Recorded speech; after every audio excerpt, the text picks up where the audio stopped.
I call up the squad and we roll. Jolly. Hey, jolly. I call up the squad and we roll. Jolly. Jolly, jolly, jolly. I call up the squad and we roll. Jolly. Alright, what's good, guys? It's your boys again, the collective. Got my man Nivlek, Sofubi, DJ Kofi, got Benny in the side. Coach D. Ooh, Coach D. Then you got Yalbema. And then you got I like that one. And then you got Alaji himself. So back at it again. Today's episode, actually a bit of a spicy one, a bit of a sticky one still at the moment, because I said in this the way that last year went, it became a bit of a topic. So basically the question for today is the church keeping up with modern times? And when I say church, I'm talking about like the holistic church and the little branches that come off it. So what are we saying? Just to make it a little bit more narrow, are we talking about churches that like we are going to? Yeah, obviously in our community. Yeah. Oh, okay. Yep. Like African churches. I wouldn't say African. Oh no, yeah, no. Just in our environment, what we're exposed to. Yeah. Okay. Cool. So yeah, have they kept up with modern times, and how best have they done that, or how have they kind of missed the mark a little bit? In some aspects, I feel like they have adapted to modern practices, but as a whole, I think they're still stuck in old times, to be honest. A simple example is freaking, the FPOS machine. I've been to a couple of churches where now you can transfer your tithe and offerings, or tap your card, or pay ID, or you can do something. You know what I mean? Have you been to any churches like that? My church. Does it? Yeah. I say that they're stuck in old times. I said some aspects of it Yeah. are modern, Yeah. have been modernized, i.e. the tap of the thing, but then that's a as good a thing. whole, it's a bit more efficient. Or they even have the What example would you say camera that they're still lacking? Okay. Just to get the ball rolling. Help him out, bro. I'd say maybe the Bible interpretation. I'll start off generally and just say that how do I even put it? So obviously we're in the 21st century. Things have obviously evolved and transformed, and things are obviously different. The Bible's written in XXX AD. Is it AD or BD? AD.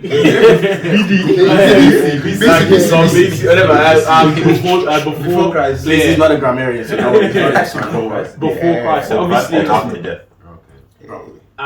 So in the Bible, for example, there's rules and laws that have just been they've been stuck, whether it's written there and you can't change it. Whereas say for the Australian law, you see they chop and change. You write a law, you can't if you go to It's constantly reading. Yes, it's constantly changing, adapted to today's society. So in that specific example, I'll say that they are still behind, because I feel like realistically, in some situations, you can't go off old times, especially when the world is evolving and things are upgrading. How can you work off something that's old? For example, now we have electrical cars. If you go use a petrol car, you're not looked at as a fool.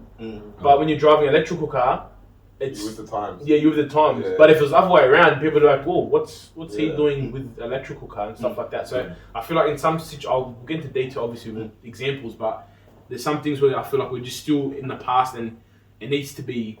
I don't know who's going to rewrite the Bible, but it needs to sort of be adjusted to the way things are right now. I will not necessarily agree. I'll actually come back with a statement just to answer you. I think the Bible in itself has kind of progressed in the sense that now there are so many different versions that have been adapted pretty much for modern times. That'll make it a little bit easier for people to understand. Yeah. So that's one way. I would say it has come a long way. I think the Bible is itself. The Bible is revelation that's been given to man from God. Okay, so you can't change, and you necessarily can't change anything. You can't change the practices, or you can't change things. So I mean, in a sense that Bible is historical backgrounds to it, so we can't apply exact same historic what happened back then to now, but we can get the same message and meaning and practice that's coming through to now. So I guess if we look at it in a raw sense, you might think, oh, it's archaic, but you might be missing the point in the way you're reading it or interpreting it. You were going to say something to counter him. Nah, he answered it basically. He said it's basically been rewritten for you to understand. But my point is like the actual laws that are in the Bible haven't been changed. If that makes that's what I'm trying to get. They can't be changed. Yeah, I know, but I'm just trying to say like some things. I'm going to shy away from the Bible as well, but even culturally as well, some things where you have to, for example, get married before you move in, or like things like that. A certain order that you have to be. Just some of those things need to be contingent to today's society. Yeah. Because like before you buy a car, you drive it. You don't just go in and say, that's it. Oh, that's an example right there. Yeah, Like, you know what I'm saying? When I bought my car, I didn't drive it. Yeah, but you didn't buy your car. I did buy my car. You talk to the camera. Yeah. So I bought my car. So you just walked in and bought the car. You didn't look at no specifications. You didn't do anything. You just Yeah, bought but it. you're saying you drove it, like you drive it. So you never did a test drive, even if I let's didn't say. do test drive. So The car was brand So new. you're basically Anyways, that's not the point. That's not the point. That's not the point he's trying to make. He's just trying to make that, that in his example, why can't we try things before we No, way to benefit ourselves. Just so you can sort of get a grip of to what you're sort of. Which I understand. Because it's realistic. Life is short, so you don't want to be obviously. You've waited for something for example, you've ordered something. You've waited for so long, it comes and it's the wrong size. Or for your wedding day, you've ordered a suit, it's the wrong size. Then, at least before you go try it, you measure it, you size it. If it fits to the way you are, then you adjust. Obviously, you compromise and adjust to those things. That's what I'm trying to get at here. But I think so because I know, like you mentioned, the laws in the Bible. Look, I'm not a Bible scholar, but the laws that I do know, they're simple to the point where it doesn't need to be changed. If that makes sense. Like for example, thou shalt not kill, which is a law. That's never gonna change. So like, there's no need to change that. And like love thy neighbor. Yeah, like, those are 10 commandments. Yeah. But there's so much more so you're going laws that they give in the first specific 5 books Yeah. to those people. But I'm pretty like sure they've told us the Old Testament isn't relevant. Not that it's not relevant, but after Jesus came, we now follow. Yeah, exactly. So then that's understanding. Yeah. So there are some churches still following exactly those same things, the first 5 testaments. And do we think that those churches are backwards? I would say so. I would say so in the sense that what they've done, as you said before, and I think you were saying that it's revelation given to man. When that man or the person was writing it, they were writing it within their knowledge of that time. Yeah. You can't write about something you don't know about. Exactly. So obviously, when they were writing it based in that time, there was no cars then. There was no F-Boss then. There was no this, that, and the other then. So they couldn't write on something that they weren't conscious of. But the principles or the message to which they actually wrote it, that is what's supposed to be eternal, and that no matter what time it's applicable in every single sense. And I think, to back on that, that's why you can't just read the Bible aimlessly. You have to read it with a bit of guidance of, obviously, the Holy Spirit. So, that's what we believe. So that's when it becomes, more of a revelation, as in what you're reading can actually become something much more than just.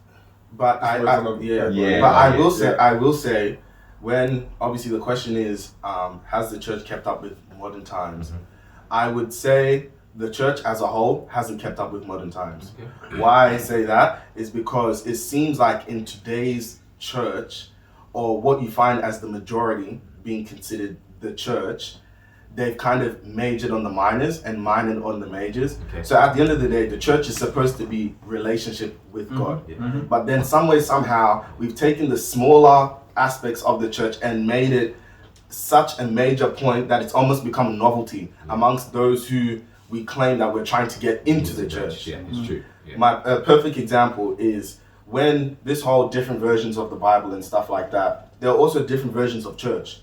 Yeah. There are different school of thoughts that you have, let's say Roman Catholic, you have Methodist, you have Presby. Baptist, you have Presby, you have Pentecostal. And to a person that is not raised up in that kind of society or raised up in that kind of environment of church, I would assume it'd be very confusing as to what do I ascribe to, and if it's all one God, how can there be so many different churches? And even in that so many different churches, how can it be in the sense that you will say, oh, and I'm talking about the church as a whole, you'll find that this church will allow this, but then the other church will say, no, you can't do that. Yeah. This church will say you can't do this, but then this church will say, no, you can allow it. What's How an we gonna example allow of that? that? Seven or one. Okay, give us an example. And it, like even when it comes to how a perfect example is conflict resolution.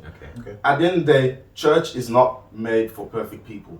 If it was made for That's perfect right. people, That's none of us Sounds would be in the church. Yeah. There was only one person who was perfect, and that was Jesus Christ. And That's he's no it. longer here. He- He's here. I don't know where you. My father. Come on. Conflict resolution. One thing I've struggled to ascribe with in the modern church, or different variations of the church, which I don't think they have kind of kept up with modern times, in the sense that if something happens within the church that, let's say, someone has done, they've gone against the school of thought that church kind of follows, and have gone against the laws that church has set up. Because it's not every law that the church has, individual church has, that's biblically backed. At times, True. culture has kind of filtered into our church and kind of backed certain things. So because at the end of the day, the people who lead the church are still people. Yeah. So the culture that they come from will kind of filter through, and you'll see little bits and pieces of their culture come out in the church. Because at the end of the day, if they're leading church, what they say to an extent goes. So if they're teaching you something that's good, hey, wonderful, you're getting something good and we'll end up in it. But if they're teaching something bad, you wouldn't know unless it's too late. So when it comes to conflict resolution, it's almost like if someone does something that's bad, how they deal with that is that as a whole adding to the person or it's taking away. Because if I do something wrong and I fall, though in the moment, let's say you do something that's wrong and you get punished for it. So this is like when you get kicked out of church. Or like What's name and conflict shame. resolution. Not name and shame, but you name. Okay. I've heard of situations whereby someone has gone and done a grievous, in a church sense, sin, where let's say fornication or something like let's that, go in fornication. and the church's response to that was, we're gonna distance ourselves from that person. Or pretty much what tell them. Oh, They'll this is pretty the much right of the church. they'll tell the church that these people have done this thing. Yeah, it's kind of And like then- a and then name and tell shame them- thing. They'll bring them to the front and say, this is what they've How done. does that X, help Y, the and Z. person? Exactly.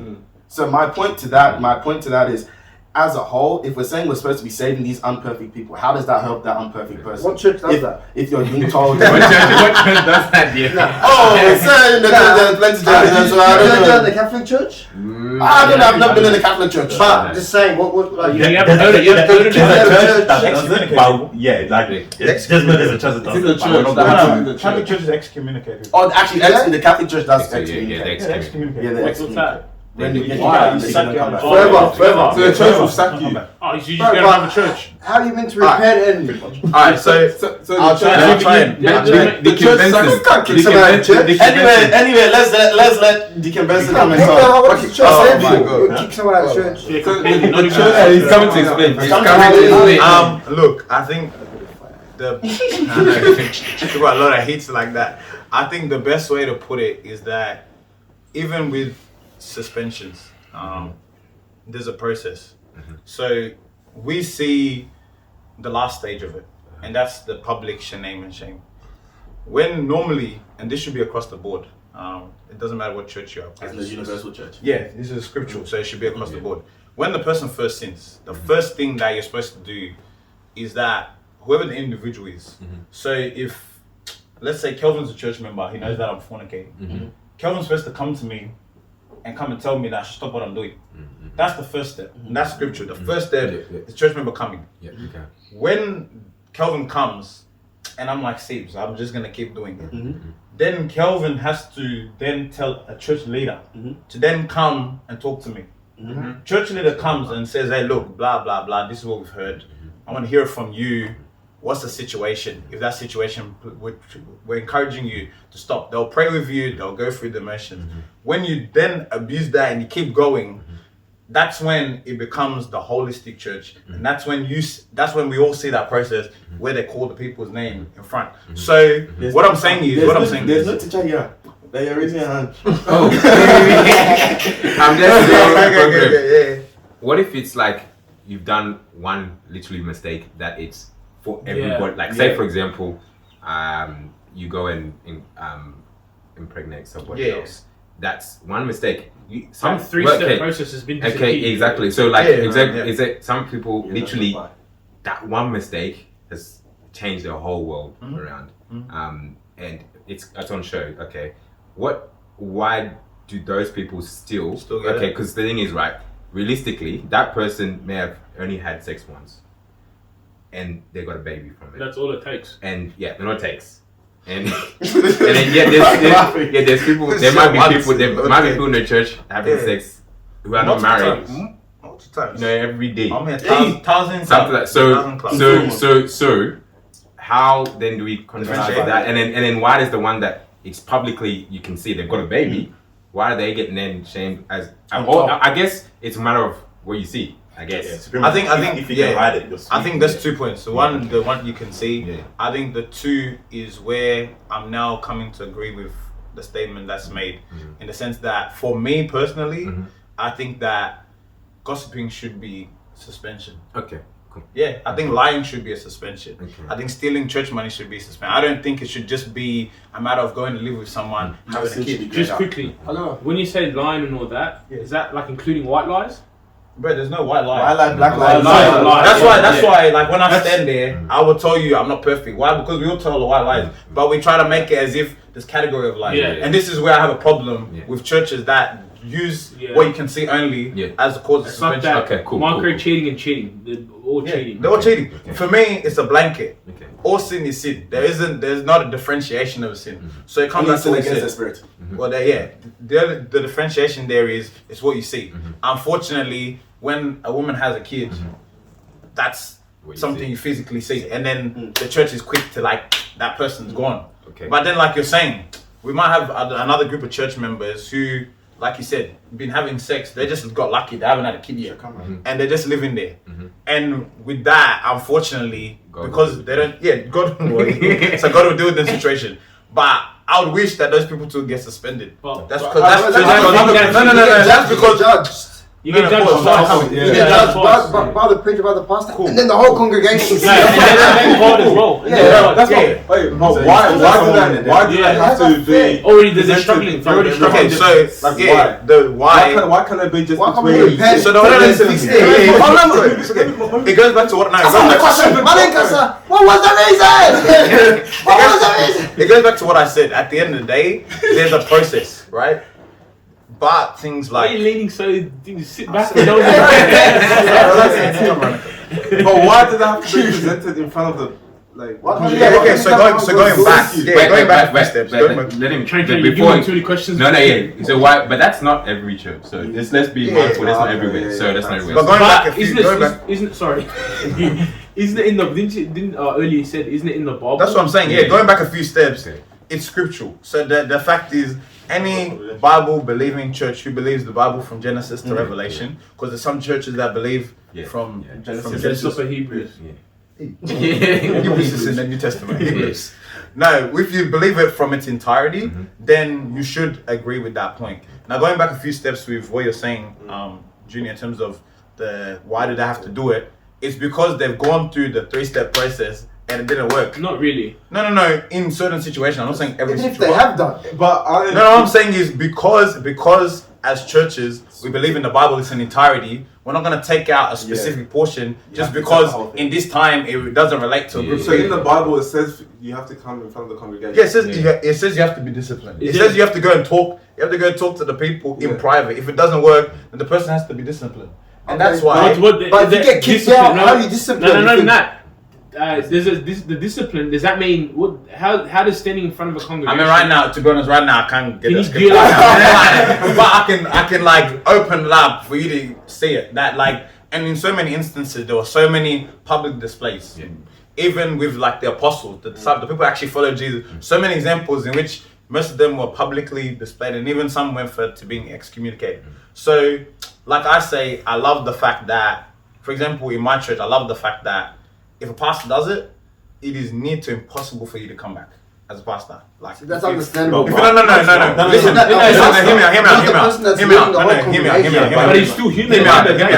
Yeah, because the leaders But get you judged bring more. the status that comes with that. No, it's true. The leaders get judged more, It's in the Bible. more than Yeah. the average. I understand. But Of course, as that's you, understandable. yeah, I understand this though. As you've come to follow Christ, you're the same as the pastor. Apart from the fact that the person is giving extra responsibility, Yeah. you two are there to follow Christ. Yeah. If Christ doesn't do that stuff, you don't do that stuff, and therefore, if something happens, you get reprimanded.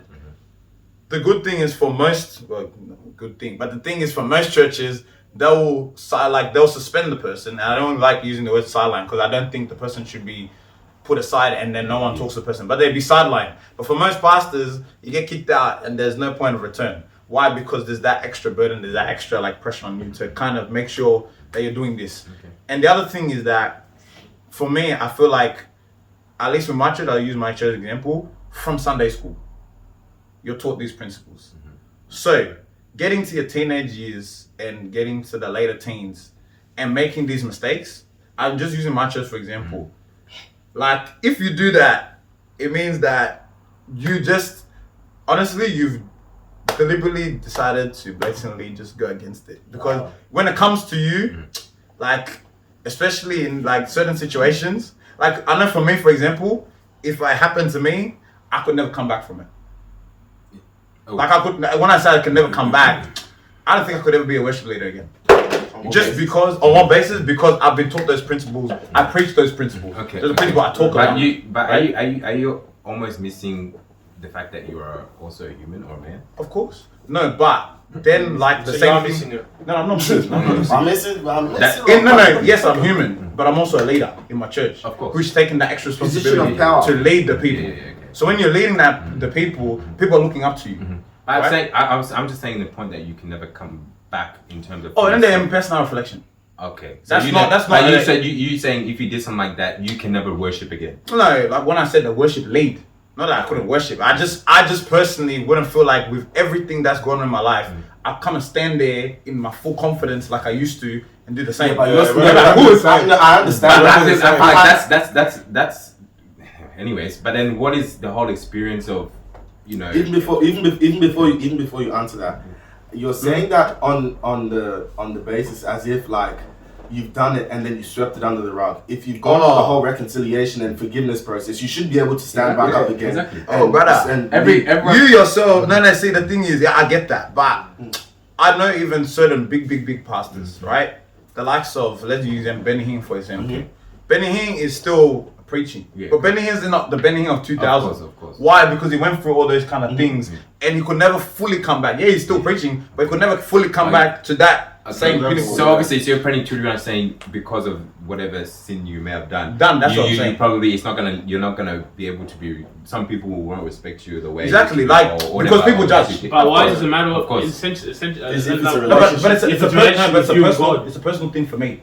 Okay. It might be Okay, so- different for somebody else. Yeah, Like okay. someone else might go through that and come up and they can just Okay, you're just saying for yourself. for myself Okay. personally. But Okay, that's essentially what I'm saying is what I'm getting at is because the Bible from Genesis to Revelation applies to everybody, when we do suspensions as a church, like when churches do suspensions and things like that, like people shouldn't come at it from an angle of, but why are we naming and shaming this particular person? Because we all read the Bible. Yeah. Right? We all read the Bible from Genesis to Revelation. But we all sin as well. True. It's easier to And the sin Bible nowadays says than it is if we all sin, We should we go through this process. So we are all taking that up. subject to it. That Okay, let me ask you a I think question. it's a then. modern practice. Let me ask you a question then. So, because you're saying the Bible says if we sin, you have to go through that process. So then, what about the churches that don't do that process? Then does that mean they're not practicing the Bible? They've chosen to take parts out of the Bible. Yeah. So what But happens? that's not the only thing. Like for example, there's some churches that in Leviticus it talks about covering your head when you come to church. Yeah. There's a lot of churches, That don't do including that. our ones, that Yeah. don't do it. Yeah. But- So Does that make us any better or worse than that church? But that's my question. So so now we're picking and choosing what we can take and what we can't take. Who are we? Who are we? No, that's what I'm saying. That's what I'm saying is that's one of the challenges of being No, but in a even, church. no, but even with that, you kind of contradicted yourself because earlier you were talking about the Old Testament and the New Testament. Yeah.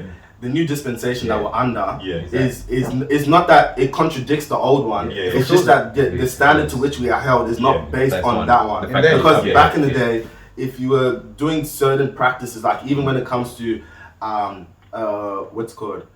When it comes to forgiveness and stuff like that, you had to actually physically sacrifice like an animal. Exactly. Now We don't today, do that. because of Jesus Christ and Christ, dying, yeah. we're under the new if you do dispensation. that, So the headscarf is not the new. That's old. It's That's not, old. no, That's because real. now we have a But that's- relationship with and- Jesus. yeah, yeah. In those days, they didn't. Yeah. And That's why also, they come with the also head. that and was go like that. I feel like to an extent Yeah. that was also the culture coming through. Exactly. Slightly. Yeah. So that's why even as a whole, I'll even point this to maybe these guys in the back, and I'll actually give it to you.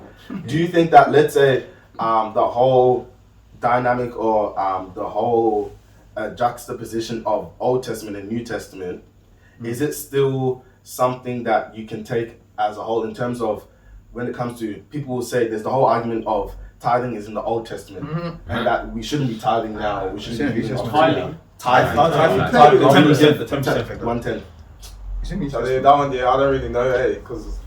Yeah, bro. Listen, I don't really know. It's in New Testament. Like, even this stuff right now, I'm learning. Anyway, So, Yeah. what would you Yeah, say? That's always a question, man. Break it down. Bro, Show me the juxtaposition. Break it. Come from one that just said contingent like 10 minutes ago. But There's someone this still one- even telling the dictionary to kind of contingent. This for the viewers, because somewhere they'll be sitting Okay, there on okay, Google. like, because in today's society, because as in modern times, as I said, it seems the universal church is at times beginning to major on the minor and minor on the major.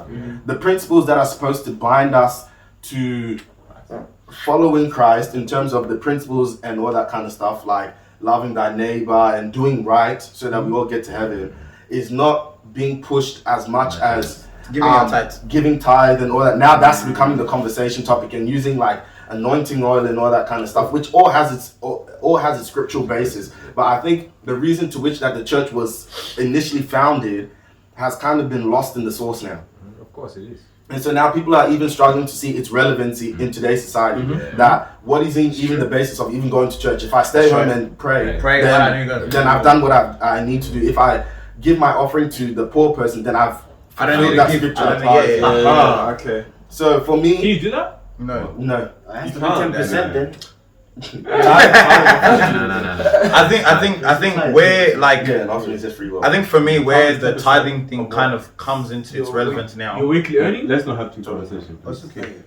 See, I don't even know. Where the tithing comes into relevance, like in our time now, is obviously in the past. Mostly people used to give a tenth of anything they had. Mhm. Yeah. That could be in relevant. Like if we were to do it modernly, it could be your mortgage. Yeah. It could be your groceries. Yeah. It could be 1/10 10%. or something. Like it can be anything. Back in the day, it was anything. It's just, Well, your money is not it's your just something money. that you're offering. No, but it's God, something you're pretty offering. much. Your best, Yeah, your when best you- offering, like the best thing that you have. Is that It could be 10% is that of what your is that clothes. what you're saying? Like, What? No, that's what you're saying. that's what I'm saying. Like it could Oh, be. offering is that Yeah, offering? that's what No, 10. offering is. Yeah, but in the modern time, church works with money.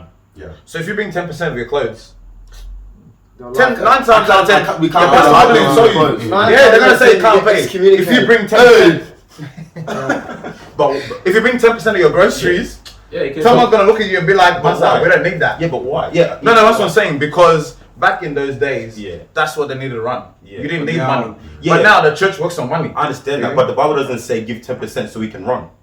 So why Oh, do we so- have to give 10% of No, money? okay, so pause. The other thing about tithe Pause, here is it's an understanding between Yeah. you and God in your That's relationship. it, Yeah. that's it. So if you come to church and you don't understand the 10%, Then don't. don't go and Yeah. don't take $10 out of 100 and go put it in there. No, Just no. because the Bible says I should give tithing. Tithing is also like the Bible talks about if you tithe, it's a service to Him, there'll be blessing. That doesn't mean you're not gonna get blessed, right? It just talks about there's a singular blessing when we tithe giving, when you understand tithe giving. So in that instance, for example, you're not gonna go out there and just be aimlessly $100, 10, Just like- or you get your pay and then you just take 10% because that's what my pastor Yeah, said I but, have but to do. like you said, it's understanding of you and God. So why can't I just give 10% of my time? instead of giving 10%. 10% of your time. Yeah. Yeah. That's Okay, that's kind of calculate that. Okay, calculate that. But you get what I'm saying? Okay, I don't okay, think money. look, I think I get what you're trying to say. I mean, why does it always have to be money? Yeah. And God doesn't need our money. It's just like, it's just like, say for example, right? You love somebody, okay, and you truly love them, right? And then when it comes to say their birthday, why do you give them gifts? And every other day. To say thank you.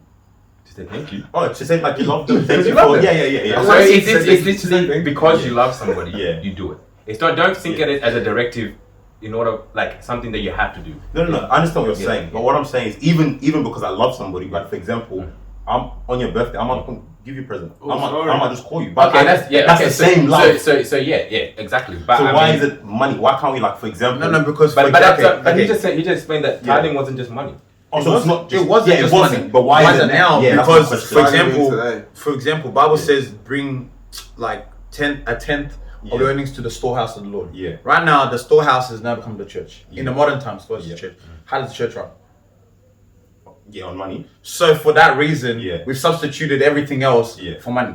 Yeah. That's the reason. You can give your time. You can give of your time. Yeah, but they They- substitute. but when you give But money, I don't mean you have to give No, money. you don't say you You have have to. to, yeah, no, Does that yeah, mean yeah. the money that you're giving to the church, they're putting it back into the church, right? Oh, Charlie. It's Okay, for that's another thing. That's Because because you're I'll give selling. you another thing. When it comes to tithe, Yeah. it's between you and God. Yeah. Where the money goes, That doesn't matter. That's it not- doesn't that- matter. that- Because that- if you've done your best. if the pastor uses the money do for a something Rolls else, Royce, yeah.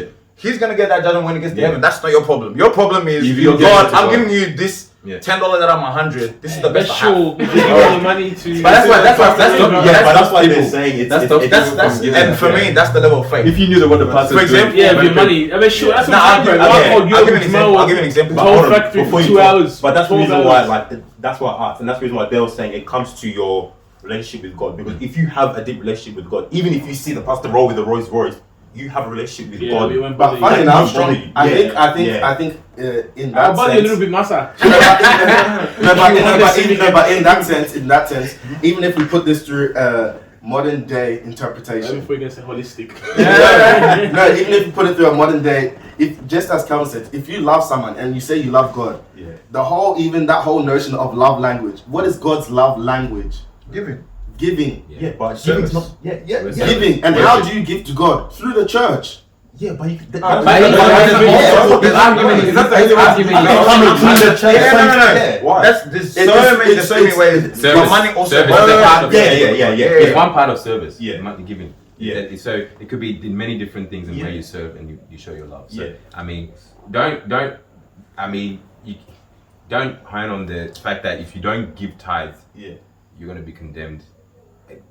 Yeah, no, that's true. Like, that's the thing. I don't think you're gonna some be people condemned. giving tithes, they have no relationship with God. They just and they think they do. And let me tell you, those people- that, yeah. Blessing not Hey, available. as I think as Yeah. I said, what did I say? I said, you Tongues. You said something No, about no, tongues. not tongues. No, don't you just. No. You said tongues. You said tongues. this guy said, you know what? I think at the end of the day, where everyone is, the word that keeps coming up is relationship. So it comes down to your own personal relationship, Yeah, play. personal relationship with God. So, But did we answer the question? Go on. Church kept up. Where does tongues come from? Hey, is When you this speak Speaking. tongues. Alright. Hey, Wait, another time. And that's not the question, but that's not That's that. But unless we're trying to answer the question, has Is that I think practice? it's- I think we practice. straight hey, answer the question. hello. As I said, the word that keeps coming up is relationship. Yeah. Your personal relationship to God will kind of dictate the steps you take in getting closer with Him or to Him. When it comes to the question that the statement that we presented, that is the church still relevant in the modern time? That's dependent on the No, relationship. has they that- kept up? Have they kept up. kept up? Has the church kept up? I feel like a lot of it's based on your own relationship with God and how you perceive Him. That's not to say that the universal church hasn't kept up. That is to say that the universal church has kept up. Has or hasn't kept up.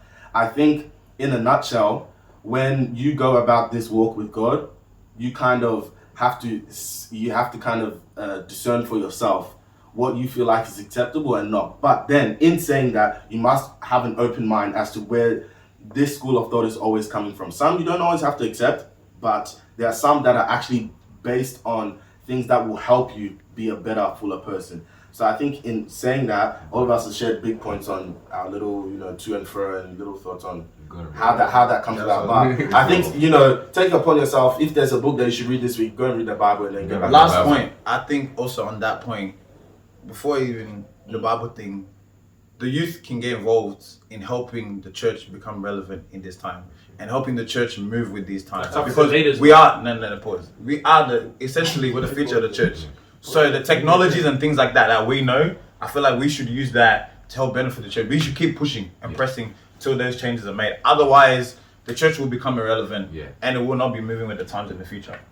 Anyway, that's us for this week. Yeah. See you next week. Hey, and that's in 2 weeks. We'll see whenever we see. When you see our handsome faces, it's us. So Thank you. That's it. Stay what it is. Don't forget to comment, subscribe, like the page. You're not